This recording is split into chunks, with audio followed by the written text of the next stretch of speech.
Sonia Sotomayor, A Judge Grows in the Bronx, by Jonah Winter, illustrated by Adele Rodriguez. You never know what can happen. Sometimes the most beautiful moonflower blossoms in an unexpected place, on a chain-link fence, near broken glass, next to an abandoned building, watered by someone whose name you might not even know. And sometimes the most amazing person blossoms in just such a place as well. So it was with a little girl named Sonia. Her blossoming began with her mother's love and hard work. Oh, how Sonia's mother loved her!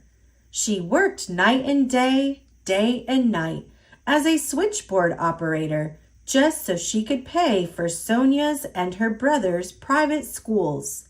She had never made it past the 3rd grade when she was a girl, but she sure wanted her children to. They lived in a public housing project in a part of New York called the South Bronx, a place where most people had precious little money, and Sonia's family was no different, with only their mother to support them. You see, Sonia's father had died when she was 9 years old, leaving just an empty chair and much sadness. But you can't give in to sadness when your children need to eat.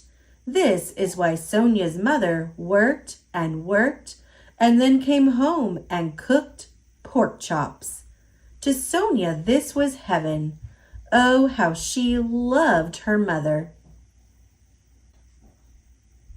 When Sonia's mother wasn't cooking or working, she was studying. She wanted to become a nurse so she could make better wages and help her children even more. While Sonia slept, sometimes her mother stayed up until midnight doing her homework. There was nothing she would not do to help Sonia or her brother. Sonia loved the world her mother gave her. Her mother and father were from Puerto Rico, and Sonia grew up surrounded by the tastes and sounds of Puerto Rican culture. A favorite meal was Spanish rice and beans, and she loved the big family parties where merengue music filled the air. Arriba! On Saturday nights, Sonia's family and friends would get together. While the grown-ups sat in one room playing dominoes, Sonia and her cousins played Loteria, a Latin American bingo game. Sonia's abuelita would shout out the numbers while the grandkids marked their cards with chickpeas. Sonia's family surrounded her like a warm blanket. And she was also surrounded by books, school books, library books, a set of encyclopedias her mother had saved all her pennies and nickels and dimes to buy. And when the schoolwork was done, there were her favorite books, the Nancy Drew mystery novels. Nancy Drew was a girl detective who was always on the go, solving crimes. She was unstoppable. That's who Sonia wanted to be. But then something happened that made her change her mind. When she was only 8, her doctor sat her down and told her some bad news. She had a disease called diabetes. If you have diabetes, you have to take several shots of medicine a day for the rest of your life. So maybe she wouldn't be Nancy Drew, but that didn't mean she couldn't be unstoppable. Her favorite TV show was Perry Mason, about a courtroom lawyer. One episode ended with the image of a judge, the most powerful person in the courtroom. A light bulb went on above Sonia's head, and she knew. She would become a judge. Becoming a judge, though, that's not easy. Sonia knew she'd have to get really good grades to become a judge. So while other kids may have been goofing off, Sonia was studying at her mother's kitchen table year after year after year after year. It paid off. By the time she graduated high school, she had won an award for being the very best student in her whole school. What an honor! You can't imagine how proud her mother was.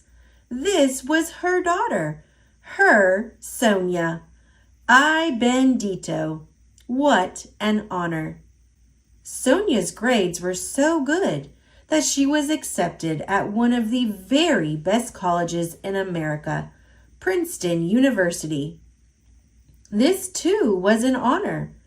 But Princeton was not the Bronx. Where were the subways? Where was the merengue music? Where were the people who looked like her? For the first time in her life, Sonia felt scared and shy and very out of place, almost like she was on a different planet. During her first week, she heard a cricket in her dorm room, and it scared her. What was this strange insect? As it turns out, it wasn't in her room, but on a tree outside her window. Growing up in the projects, Sonia never had a tree outside her window. And growing up in the projects, Sonia never had the sorts of luxuries her classmates took for granted. Most of the Princeton kids had grown up taking tennis lessons and vacationing in Europe. They went skiing over Christmas break. Many of their parents and grandparents had gone to Princeton too. Suddenly, Sonia was aware of being poor, of being Latina, of feeling inferior. Where was the warm, comfy blanket of her family? Oh, how she missed them.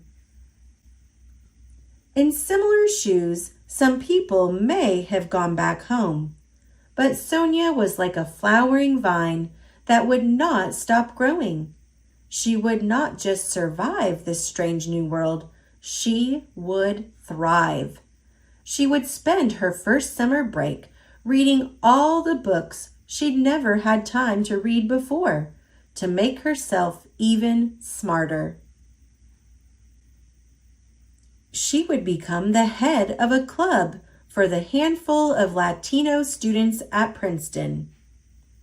She would push herself to her limits, studying day and night, night and day, at the library, and graduate with the highest honors of any student in her class. Success comes to those who make the most of the chances they are offered in life. Sonia did become a judge, and a good judge too. She was known for working very hard and always being very prepared for every trial. She was also known for having no patience for lawyers who weren't prepared. You better not mess with Judge Sonia. Yet she was known for much more than this. Unlike many judges, she had grown up in poverty. She had grown up as a New Yorican, a child of Puerto Rican parents. She had seen things most other judges had not. People she'd grown up with had gone to jail. People she'd grown up with were poor, and many of them weren't as lucky as she had been. They'd had trouble learning to speak English, trouble finding jobs. Unlike many judges, she knew firsthand what prejudice was, what it was to be judged for your background. In the world of judges, this made Sonia very special.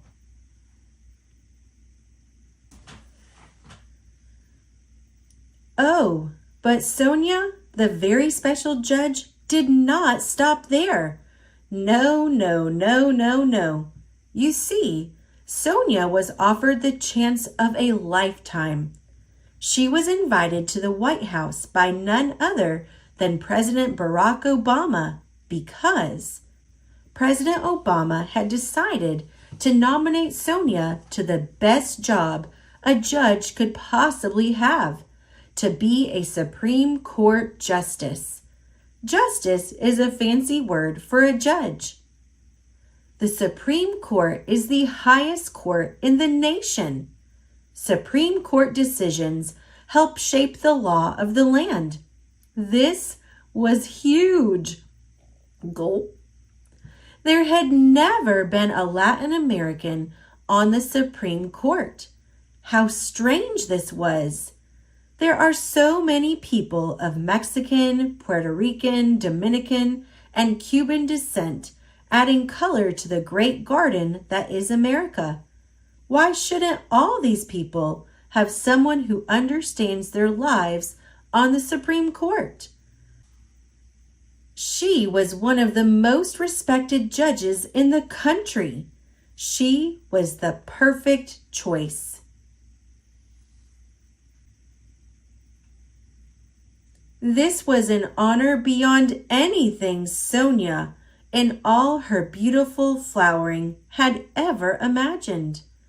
But at the announcement ceremony, Sonia spoke about her mother rather than herself. I have often said that I am all I am because of her, and I am only half the woman she is. Then, speaking straight to her mother in the audience, she said, I thank you for all that you have given me and continue to give me. Her mother cried and cried. This was her daughter. It wasn't over, though. There were some bumps on the path to the Supreme Court. A broken ankle, which didn't slow her down one bit, and angry people calling Sonia names like racist just because she was proud to be a Latina judge and not ashamed to say it. And days of tough questions from a panel of 19 senators, a row of white faces, most of them male. But this didn't stop her. Nothing could stop Sonia, the dynamo from the Bronx, from making history as the nation's first Latin American Supreme Court justice. Ay, bendito. You never know what can happen, especially when you water a flower.